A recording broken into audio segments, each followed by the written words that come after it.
I'll try not to make this one too long because I've limited space. To get to the point, it looks like there's a second coronavirus outbreak in China, and where this one is originating, it's hard to know.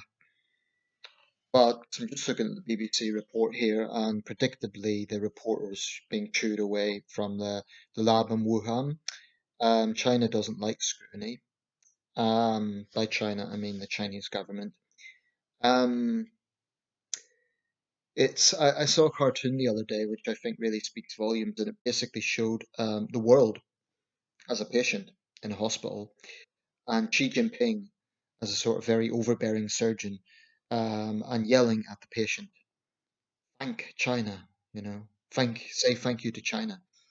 And that's pretty much the attitude of the CCP. It's pretty outrageous that they think they have any ground whatsoever to spin conspiracy theories about the virus coming from the United States. Clearly, there's politics going on here. Clearly, there's muscle flexing between Beijing and Washington. Um, you might argue Trump hasn't entirely helped in that regard. I'm not so sure about that. I'm a big Trump critic, but I think the Chinese regime's behavior since the start of this crisis that has plunged the world into a massive epidemic has been nothing short of disgraceful. They have infiltrated the World Health Organization. The World Health Organization has been cowardly in terms of how it's pandered to the Chinese regime. And I just think that, in terms of the second outbreak affecting Britain, we already have a very high death toll. All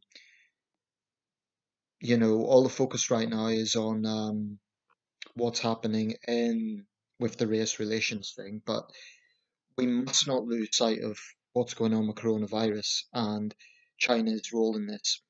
Um, it's difficult to cover every news story in the world that's happening at once, every significant news story. But make no mistake about it, coronavirus is the defining news story of the year 2020, without question. And um,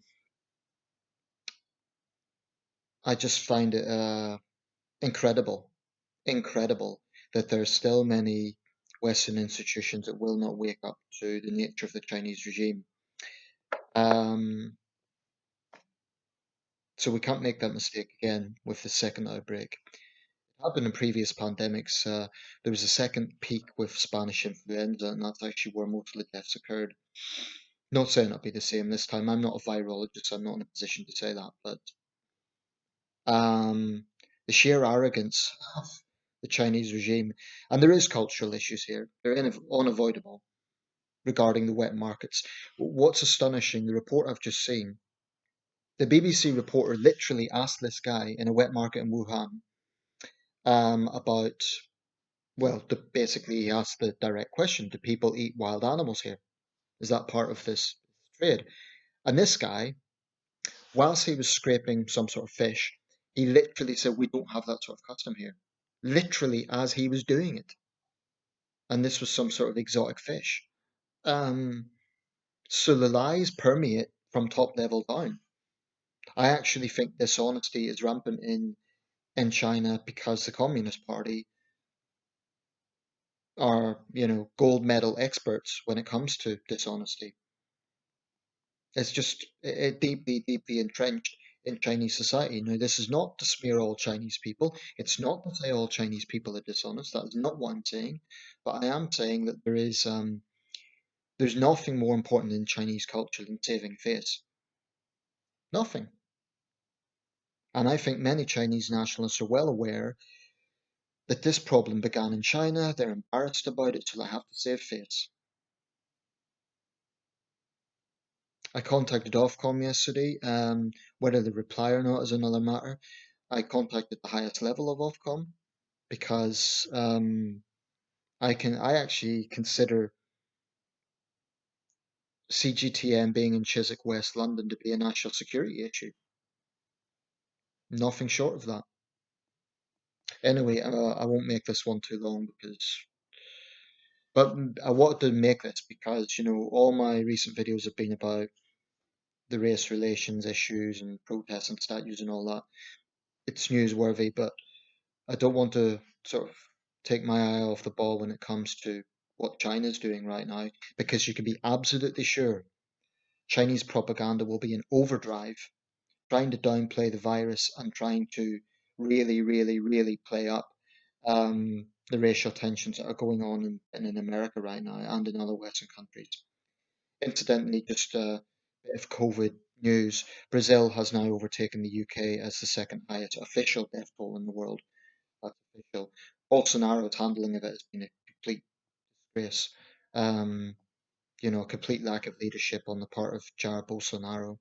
If I was a Brazilian, I'd be furious with him right now. That's for the Brazilians. As awful as figures like Bolsonaro are, it really is the Chinese Communist Party that has imposed this on the world. And yes, every leader and every government should be judged in its own response in that localized situation, but and national situation. But make no mistake about it, the Chinese regime lied to the World Health Organization, and the World Health Organization has pandered to the Chinese regime. It's irrefutable, absolutely irrefutable.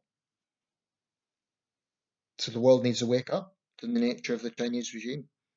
And if we don't, I don't know where it heads. I just don't know.